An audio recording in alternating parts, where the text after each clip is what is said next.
Hola, no te quiero hacer perder mucho el tiempo, así que voy directa al grano. Si quieres escuchar el audiolibro completo, echa un vistazo al enlace en la descripción. Podrás disfrutar de una prueba totalmente gratuita que te dará acceso a un amplio catálogo de audiolibros. Pero espera, que hay más. Por si todavía tienes dudas, a continuación te dejo con un pequeño fragmento del audiolibro. Disfrútalo. Hombres y montañas se dan cita. William Blake. La cresta helada, sus delicadas formaciones talladas en la cara del Machapuchare, cual docenas de gigantescos velos nupciales en una boda celestial, se alzaba muy por encima de su cabeza, aquejada de punzadas de dolor bajo el deslumbrante sol de media tarde. Debajo de las botas provistas de crampones, con los dedos de los pies apenas agarrados a la pared de hielo vertical, se extendía el inmenso desfiladero que era el glaciar sur del Annapurna. Unos 12 kilómetros a su espalda, dolorida por el peso de la voluminosa mochila, la característica cima del Annapurna descollaba del terreno como un pulpo gigante. Aunque él no estaba mirando, claro. Abrir asideros para pies y manos con un piolet a 6.000 metros de altitud suponía que no quedaba tiempo para relajarse suspendido de la soga y disfrutar del panorama. El paisaje no contaba cuando se trataba de alcanzar una cumbre. Sobre todo, en el caso de una cumbre oficialmente prohibida. Los alpinistas occidentales lo llamaban el pico de cola de pez, lo que ponía de manifiesto hasta qué punto la montaña sinuosa y esquiva era capaz de eludir que el hombre se adueñara de ella. A instancias de un británico sentimental enamorado del lugar, que había fracasado en su intento de alcanzar la cumbre en 1957, el gobierno nepalí declaró que el Machapuchare, 3 veces más grande que el Matterhorn, permaneciera puro e intacto para siempre. De resultas de ello, ahora era imposible obtener permiso para escalar uno de los picos más hermosos y desafiantes de cuantos rodeaban el santuario de Annapurna. La mayoría de los alpinistas quizá hubiera dejado de ir allí por miedo a las consecuencias. Les podían imponer penas de cárcel y multas. Podían revocarles permisos para expediciones en el futuro. Podían retener a los sherpas. Pero Jack había llegado a considerar esta montaña, el Machapuchare, una afrenta, una burla a su intención declarada a los 4 vientos de conquistar todas las cimas más importantes del Himalaya. Y en cuanto él y su compañero culminaron con éxito el ascenso oficialmente autorizado de la cara sudoeste de la Annapurna, decidieron escalarla sin permiso. Un ataque relámpago les había parecido buena idea hasta que sobrevino el mal tiempo.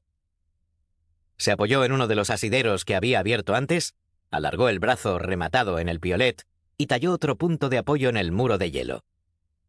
Bastante grave era, a su modo de ver, que los montañeros se vieran obligados a dejar de escalar el Kachenjunga a unos metros de la cima para no profanar su sagrada cumbre. Pero que hubiera una montaña que se te prohibiera subir era impensable. Una de las razones por las que uno escalaba para empezar era alejarse de las normas y regulaciones terrestres. Jack estaba bastante acostumbrado a que la gente le advirtiera que tal montaña o cual pared era imposible de escalar. La más de las veces había demostrado que se equivocaban. Pero una montaña que tuvieras prohibido subir, que te lo prohibiera un gobierno, eso era harina de otro costal. Hasta donde sabía su oficial de enlace, seguían en el Annapurna. Habían sobornado a los sherpas para que no se fueran de la lengua. Nadie iba a decirle a él a dónde podía o no subir. La mera idea fue suficiente para que Jack blandiera el piolet con mayor ferocidad, provocando que le cayera sobre la cara curtida una rociada de esquirlas de hielo y gotitas de agua, hasta que el derrumbe de un estribo bajo la bota le obligó a detenerse para recuperar el equilibrio y forcejear a fin de clavar otro tornillo en el hielo.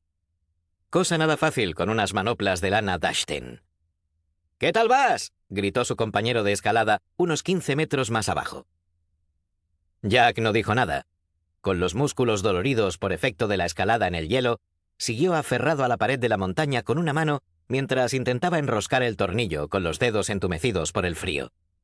Si no abandonaba esa pared enseguida, se arriesgaba a sufrir síntomas de congelación. No había tiempo para informar sobre sus progresos, o sobre la ausencia de ellos. Como no llegaran pronto a la cima, iban a verse envueltos en graves problemas. Los días que habían pasado en una tienda colgante les habían obligado a emplear un valioso combustible. Solo quedaba suficiente para 1 o 2 días más a lo sumo, y sin combustible no podrían derretir nieve para el café. Al final, el tornillo quedó bien encajado y pudo retirar el peso de su brazo. Respiró hondo varias veces el aire enrarecido de la montaña y procuró atenuar los alarmantes latidos que notaba en la sien. Jack no alcanzaba a recordar una escalada por el hielo más agotadora. Ni siquiera el Annapurna le había parecido tan duro. Cerca de la cima, el Machapuchare no parecía tanto una cola de pez como una punta de lanza con la que un gigantesco guerrero subterráneo hubiera atravesado la tierra. No había ninguna duda. La escalada de paredes a gran altitud seguía siendo el auténtico reto para cualquier alpinista moderno. Y las góticas cumbres del Machapuchare, tan escarpadas como cualquier rascacielos neoyorquino, eran quizá la prueba definitiva. ¡Qué estúpido! Más le valía culminar el ascenso antes de preocuparse por si las autoridades descubrían lo que había hecho. Tuvo la sensación de que la cabeza ya no le dolía tanto. Solo que ahora se percató de un extraño zumbido en los oídos.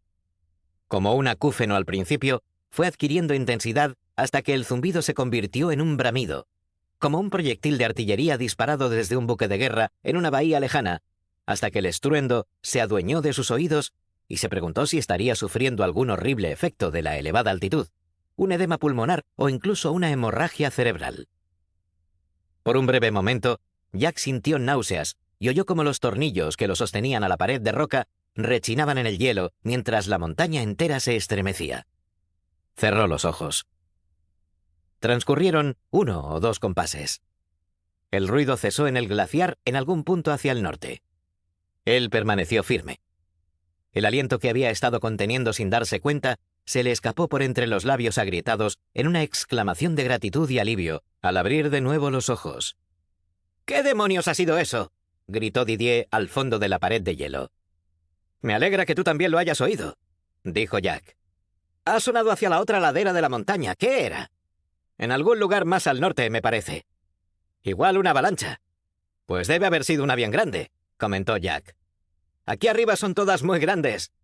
Quizá haya sido un meteorito». Jack oyó reír a Didier. «Mierda», dijo Didier. «Por si esto no fuera bastante peligroso, el Todopoderoso tiene que tirarnos encima rocas». Jack se apartó un poco de la pared y, apoyando el peso en la cuerda, levantó la vista hacia el inmenso saliente de hielo encima de su cabeza. «Parece que sigue bien», gritó. Le sobrevino una imagen de los restos de la avalancha que Didier y él habían visto dispersos al pie de la cresta montañosa en la que estaban, odioso recordatorio de los riesgos que estaban corriendo su compañero franco-canadiense y él mismo. «Bueno, supongo que no tardaremos mucho en descubrirlo», añadió en voz baja. La semana anterior a su llegada al santuario de Annapurna para lanzar su ataque ligero de solo 2 hombres contra la 10ª montaña más alta del mundo, y luego su cumbre gemela prohibida, una expedición alemana mucho más grande que la suya había sido aniquilada por una gran avalancha en la cara sur del Lhotse, el gran pico negro unido al Everest por el famoso Collado Sur. Murieron 6 hombres. Según uno de los sherpas testigos del accidente, les había caído encima todo un serac, varios cientos de toneladas de hielo sólido. Para evitar derrumbes de hielo similares, Jack había estado siguiendo una ruta hacia el lateral de la cresta, pero ahora se encontraba justo debajo de la zona de peligro, una inmensa roca de hielo duro unida a la piedra solo por la escarcha. Si se llegaba a desprender esa roca, lo llevaban claro.